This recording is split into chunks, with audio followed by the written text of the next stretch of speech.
Minamahal kong mga kapatid, kung alam ninyong si Kristo'y matuwid, dapat din ninyong malamang ang bawat gumagawa ng matuwid ay anak ng Diyos. Isipin ninyo kung gaano kalaki ang pag-ibig sa atin ng Ama. Tinatawag niya tayong mga anak ng Diyos at iyan ang totoo. Ito ang dahilan kung bakit hindi tayo nakikilala ng mga makasanlibutan. Hindi nila kinikilala ang Diyos. Mga minamahal, sa ngayon, tayo'y mga anak ng Diyos, ngunit hindi pa nahahayag ang magiging kalagayan natin. Gayunman, alam nating sa pagparitong muli ni Kristo, tayo'y matutulad sa Kanya, sapagkat makikita natin siya sa Kanyang likas na kalagayan. Kaya't ang sino mang may pag-asa sa Kanya ay nagpapakalinis, tulad ni Kristo, siya'y malinis. Ang bawat nagkakasala ay lumalabag sa kautusan ng Diyos, sapagkat ang kasalanan ay paglabag sa kautusan. Nalalaman ninyong naparito si Kristo upang pawiin ang ating mga kasalanan, at siya'y walang kasalanan. Ang nananatili sa Kanya ay hindi nagpapatuloy sa pagkakasala. Ang sino mang nagpapatuloy sa pagkakasala ay hindi nakakita ni nakakilala sa Kanya. Ang salita ng Diyos.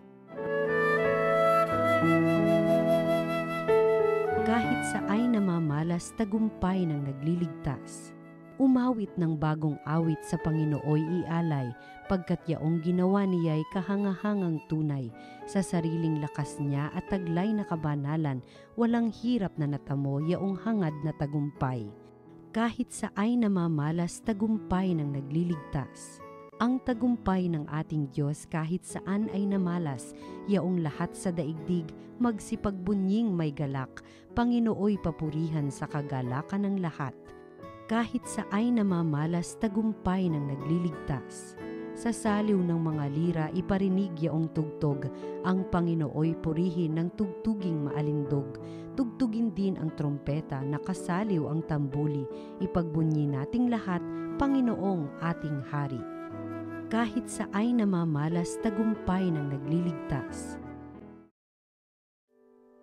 Ang mabuting balita ng Panginoon ayon kay San Juan. Kinabukasan, nakita ni Juan si Jesus na lumalapit sa kanya. Sinabi niya, "Ito ang kordero ng Diyos. Ito ang nag-aalis ng mga kasalanan ng sanlibutan. Siya ang tinutukoy ko nang sabihin kong dumarating na kasunod ko ang isang higit sa akin, sapagkat siya na bago pa ako ipanganak. Hindi ko rin siya lubos na nakikilala noon, bagamat ako'y naparitong nagbibinyag sa tubig upang ipakilala siya sa Israel." Ito ang patotoo ni Juan. Nakita ko ang espiritong bumababa buhat sa langit, gaya ng isang kalapati, at nanatili sa kanya. Hindi ko nga siya lubos na nakikilala noon, ngunit ang nagsugo sa akin upang magbinyag sa tubig ang nagsabi sa akin, "Makikita mo ang espiritu na bababa at mananatili sa isang tao. Siya ang magbibinyag sa pamamagitan ng Espiritu Santo." Nakita ko ito at pinatotohanan kong siya ang anak ng Diyos. Ang mabuting balita ng Panginoon. Pinupuri ka namin, Panginoong Hesukristo.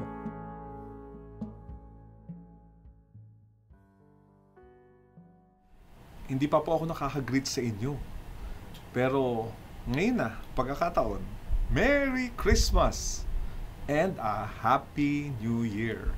O, tignan nyo ha, hindi pa tapos ang Pasko. Ang Pasko ay nagsisimula pa lamang dahil si Kristo ay sumasa atin. Ang aking mungkahi, huwag nating tapusin yung Pasko sa ating isip at puso. Bigyan natin ng pagkakataon, si Kristo, lumaki pa sa atin, alagaan natin siya ng husto sa ating buhay, at ipakita natin siya sa ating kapwa.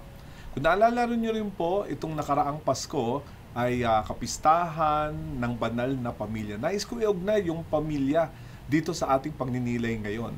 Kasi Si San Juan ngayon, sinabi niya sa mga tao, ito ang kordero ng Diyos. Ito ang nag-aalis ng mga kasalanan ng sanlibutan.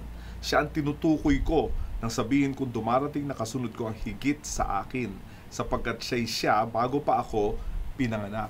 Ibig sabihin, si San Juan Bautista ang pinatutukuyan ni San Juan Bautista ay ang Panginoong Jesucristo na sinasabi niya sumunod tayo sa Kanya. Ang pamilya, mga kapatid, ay larawan ng Panginoong Jesucristo na tumutukoy sa Kanya, sa Kanyang buhay pamilya. Ito po yung aking mga refleksyon tungkol sa pamilya. Number 1, ito po ay isang sakramento. At ang sakramento ay sakra, ibig sabihin banal, no? Galing sa banal at pinababanal din ang lahat. Kaya nga, ang sakramento ng kasal ay isang sakramento ng Panginoong Jesucristo para maipamalas ang pag-ibig ng Diyos na bumabalot doon sa lalaki at babae, na siya magiging tatay at nanay ng buong pamilya. Ang pamilya, napakaganda kung maging instrumento sa ikababanal ng bawat miyembro nito. Ikalawang pagninilay, ang pamilya ay isang domestic church. Kung napapansin po natin, yung dynamics po natin sa loob ng pamilya, kung saan po tayo lumaki o lumalaki, ay pinapakita sa atin paano mamuhay bilang isang tunay na simbahan na siyang bayan ng Diyos, katawan ni Kristo, at templo ng Espiritu Santo. Napakaganda ng dynamics ng tatay, nanay at mga anak na bawat isa sa kanila ay nagtutulungan, nagmamahalan, nagbibigayan, nagdadamayan, nagdadasal po para sa isa't isa. Kaya nga, pwede natin sabihin ito ay buhay na simbahan, no? Dito po sa ating piling. At ang pangatlo, ang misyon ng bawat pamilya ay akayin ang lahat patungo sa Diyos. Kaya nga si San Juan Bautista at ang pagiging pamilya natin ay walang pinagkaiba. Lahat tayo dapat tumutungo sa ating Panginoong Jesucristo.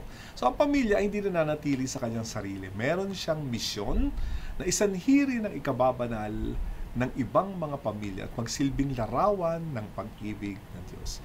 O nakita na natin yung kahalagahan ng pamilya at kung nasaan ang Pasko, pwede ko sabihin ngayon, nandoon yon sa loob ng pamilya. Kaya pagdasal natin ang ating pamilya ngayon. O Panginoon, sa pagdiriwang ng Kapaskuhang ito, maraming salamat sa biyayang ipinagkaloob nyo sa amin, lalo na biyaya ng pagiging isang pamilya. Tulungan niyo ang bawat isa sa amin. At tulungan nawa na ang lahat ng mga pamilya ay maging instrumento sa ikababanal ng iyong mga anak. Hinihiling po namin ito sa pamamagitan ni Jesucristo ang aming Panginoon.